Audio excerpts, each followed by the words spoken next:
Hablaremos esta noche de Isabel I de Inglaterra, ¿eh? Vamos primero a ver cómo era la cosa en la Inglaterra del siglo XVI. Todavía era un país de segundo orden en aquel entonces.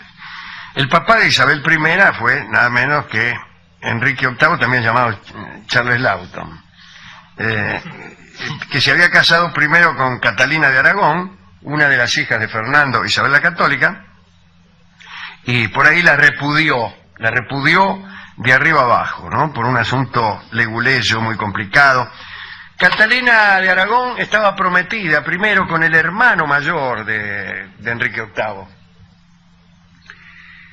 Y este chico, Arturo me parece que se llamaba, se murió antes del casorio. Se murió. Entonces, reemplazaron a ese chico muerto por el que ahora era el heredero del trono, el que después fue Enrique VIII. Se casaron, Catalina no le dio hijos, y después después cuando el tipo se enamoró de Ana Bolena, y entonces para poder encontrar una causa para disolver su matrimonio, un matrimonio de muchos años, con hijos, dijo que Catalina sí había consumado el matrimonio con aquel hermano muerto, que entonces aquel matrimonio era nulo, una infamia total. El Papa no le hizo caso, entonces Charles Lawton se enojó y se fue de la Iglesia Católica, estoy resumiendo vulgarmente todo esto, y fundó el anglicanismo, ¿no? Y ahí sí se divorció de Catalina, a quien había amado mucho incluso, y se casó con Ana Bolena. Cuando pudo casarse con Anita Bolena, ella estaba muy embarazada. Y el rey estaba muy preocupado porque no tenía un hijo varón. Catalina, como he dicho, le había dado solo una hija, María Tudor, ¿no? Bueno, y viene el día del alumbramiento, y chao, otra hija, el 7 de septiembre de 1533, que se llamó Isabel. Después, bueno, Enrique desde luego quedó muy decepcionado, porque esperaba un varón. Hubo un segundo embarazo, tuvo un varón, Ana, pero nació muerto, y ahí el destino de esta muchacha quedó sellado. Fue acusada de adulterio, sometida a juicio y decapitada a la edad de 29 años. E Isabel fue declarada hija bastarda.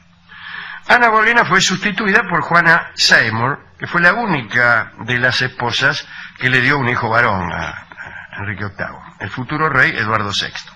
Muy bien, se murió Juanita Seymour. Después la siguieron Ana de Cleves, Catalina Howard y por último Catalina Parr. Y esta última fue la única que sobrevivió al rey Enrique VIII, ¿no? Después Charles Lawton, el rey, ¿no?, murió de apoplejía, y Catalina se hizo cargo de las chicas de María Tudor y de Isabel. Pidió Catalina que revocaran los decretos de bastardía que pesaban sobre las dos muchachas. Antes de morir, Enrique VIII dispuso el orden de la sucesión. Primero su hijo Eduardo, después María Tudor y por último Isabel. A los 15 días de la muerte del rey, Catalina Parr se casó con otro tipo, llamado casualmente Thomas Seymour. Digo casualmente porque la tercera mujer de Enrique también se llamaba Seymour de apellido, ¿no? Este ñato, don Thomas Seymour, estaba medio loco porque a él se le había puesto que tenía que ser rey. Y había estudiado detalladamente todas sus posibilidades. Y para él casarse con Catalina Parr, no era más que un trampolín hacia el trono. Tenía pensado lo siguiente. Eduardo, el primero de la sucesión, era muy enfermizo, no tenía buena salud. Entonces, Thomas Seymour había calculado que iba a durar poco. María Tudor, era medio delicada. Y entonces se casó con Catalina y mientras tanto empezó con mucho tiempo a seducir a la jovencita Isabel para poder casarse después con ella. Ese plan tenía. La empezó a tratar con dulces piropos, después llegó el momento de los besos y las caricias paternales, e Isabel se enamoró. Y un día Catalina Parr sorprendió en pleno trámite amoroso a su marido y a la hijastra.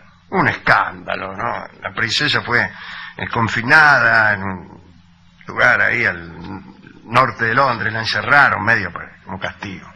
Catalina Parr se murió en 1548 y muchos se preguntaron inclusive si no había sido ayudada en ese viaje al otro mundo por su marido, ¿no?, de hombre Thomas.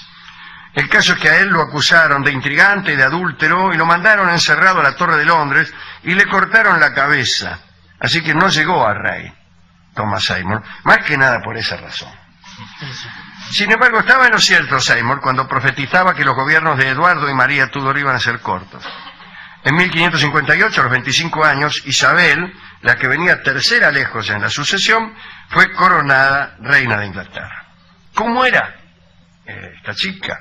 No era, así como tal vez Enrique VIII no se parecía a George Lawton, tampoco Isabel se parecía a Jane Simmons. Era medio fulera. Hay un solo cuadro, parece un payaso la mina, con una especie de golilla, aquel cuello que se usaba en aquel tiempo. Era muy blanca, pelirroja, de rostro anguloso, manos largas y finas. Dicen que tenía un hermoso cuerpo, pero cierta irregularidad en su dentadura. Cierta irregularidad. Sí, quiero decir, algunos dientes los tenía y otros no.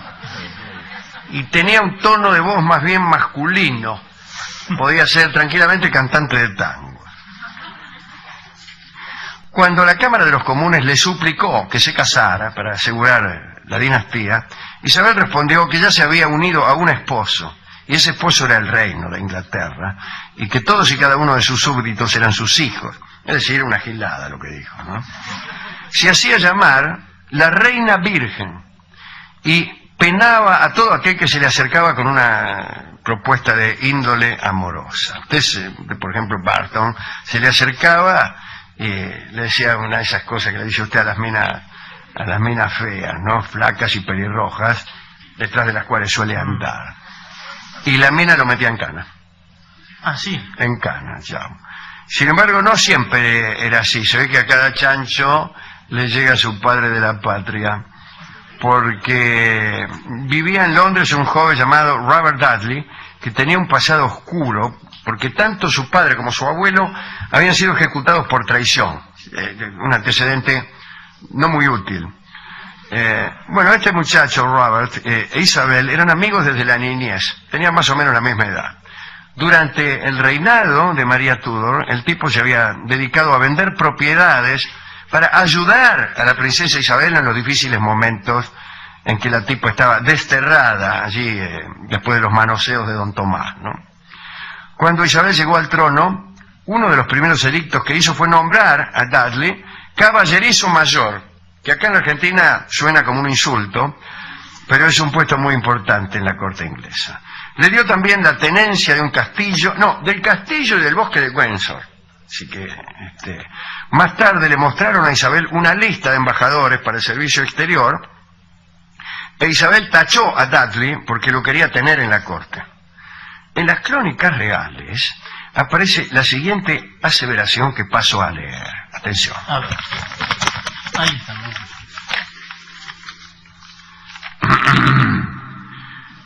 Las visitas de su majestad a la habitación del caballerizo son tantas que no deberíamos considerar las visitas en su sentido estricto.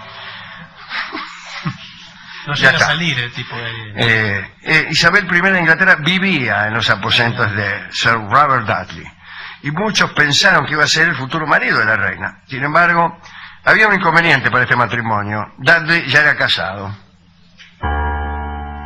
Estaba casado con una muchacha rica y hermosa, Amy Rosbart, pero por más que la chica era muy hermosa, Robert le daba poca bolilla.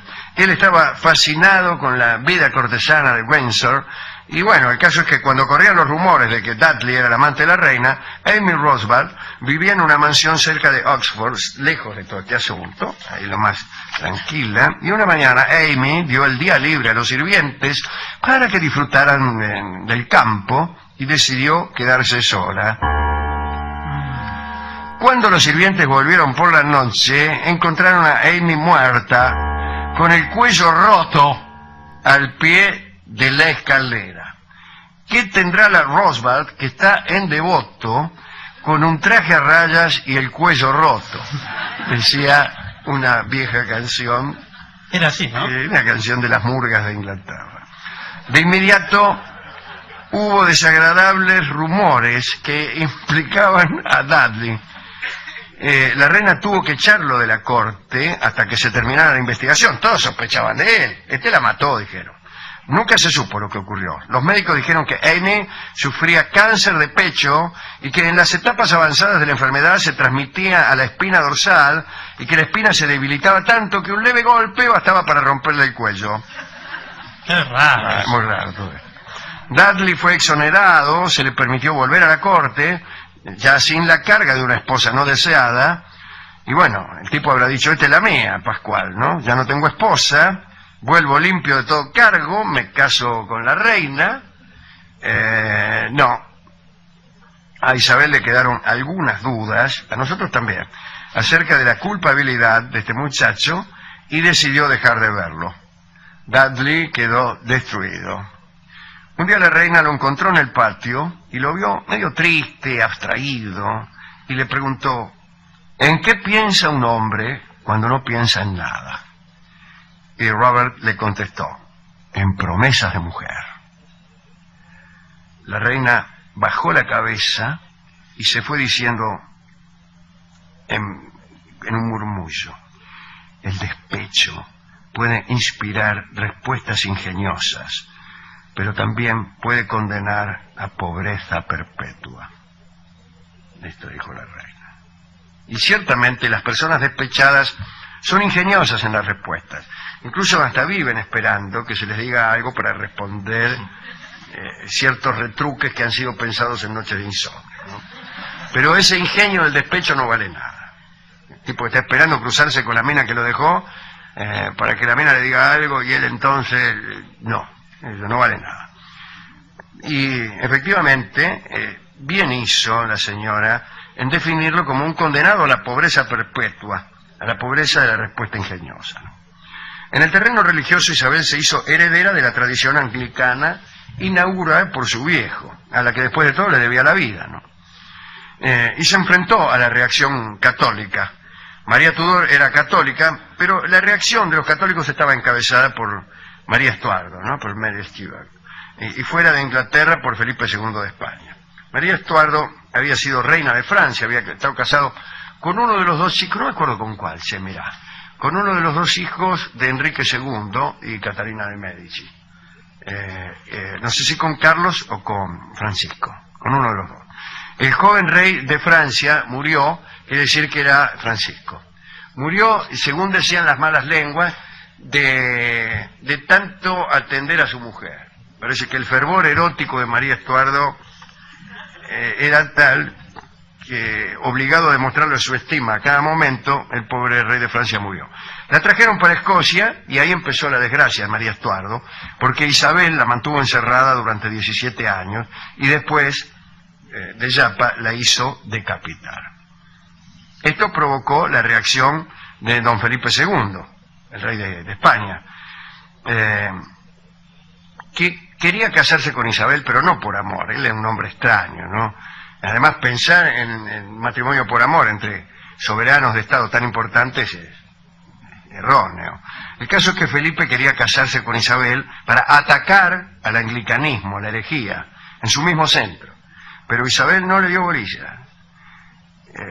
La muerte de María Estuardo y este desaire de Isabel decidieron a Felipe a embarcarse en la aventura de la Armada Invencible, armada que fue vencida por los ingleses y por unos vientos anglosajones que soplaron oportunamente. También tuvo Isabel un favorito, del que hemos hablado algunas veces aquí, favorito más bien político, ¿no? Walter Raleigh. Raleigh era aficionado a fumar en pipa y a la reina no le gustaba el tabaco, a pesar de que Raleigh le había puesto ese nombre en homenaje a ella, a una región de los Estados Unidos, a Virginia. Y esta región dio nombre al tabaco Virginia. Todo esto por la reina virgen, por Isabel. Bueno, la reina detestaba el tabaco. Y un día, para poner en aprietos a Walter Raleigh, le preguntó mientras él fumaba, y por decirle algo, ¿no? Dice, ¿por qué no me pesa el humo de su pipa, Walter? Y el otro le dijo, sí. Y al otro día vino y dijo, el humo de mi pipa pesa 3,5 gramos. La reina quiso saber cómo lo había hecho, y la respuesta fue la siguiente. He pesado el tabaco antes de encender la pipa y la ceniza después de fumada la pipa. La diferencia, 3,5 gramos, es el peso del humo, señora. Está muy bien, Raleigh, ¿eh? Raleigh también es una marca famosa de tabaco. Terminó mal Raleigh, pero ya hemos hablado mucho de él. Isabel y las circunstancias que siguieron a la derrota de la Armada Invencible empezaron a colocar a Inglaterra en el dominio total de los mares.